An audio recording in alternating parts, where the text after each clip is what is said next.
Vous voyez, justement, c'est le type de bêtises sur lesquelles on a longtemps été figé. C'est-à-dire qu'on pensait que la violence à l'école, c'est une violence qui venait de l'extérieur, des bandits qui venaient donc frapper les élèves, etc., ou les profs.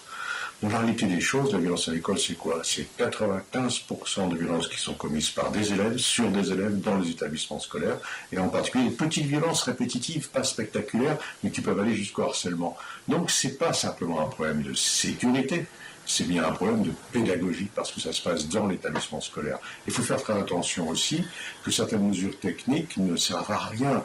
La vidéosurveillance, par exemple, la vidéoprotection, comme on dit, c'est 7% effectivement de délinquance de moins dans un quartier, c'est-à-dire dans les parkings gardés.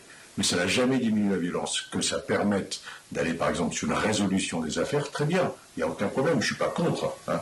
Mais pour faire diminuer la violence, c'est à l'heure. Vous savez, c'est de la criminologie de base. En réalité, comment on se protège de la violence? Eh bien, en n'étant pas seul. Vous voyez, on a besoin de gardiens. On a besoin d'humains. Les gardiens, c'est pas forcément des policiers. On peut pouvoir et devoir travailler avec des policiers, bien sûr. C'est pas forcément des spécialistes de l'ordre, c'est pas que le CPE. Vous savez, c'est très simple. Sortez du cinéma tout seul à 11h du soir. Vous êtes plus à l'aise que de vous faire agresser que si vous êtes 3 ou 4. Moi, dans un établissement scolaire, c'est la même chose. Travailler en équipe, c'est pas simplement aller, je sais pas moi, au mois de juillet, fumer des chichons en Ardèche en faisant du macramé. Hein.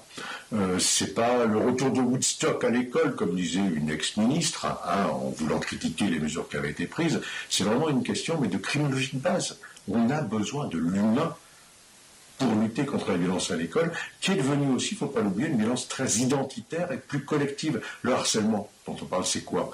C'est d'abord des groupes qui harcèle un élève parce qu'il n'est pas nous, voyez, et qui fait de l'identité contre le bolos, l'intello, le collabo, tout ce que vous voulez, ou tout simplement parce qu'il est PD, Gwyn, vous voyez, parce qu'il n'est pas moi, parce qu'il n'est pas nous. Donc oui, effectivement, je crois que c'est pas une question de moyens techniques, ça peut l'être, ça peut aider, mais c'est d'abord vraiment une question profondément humaine, j'irais même jusqu'à dire humaniste.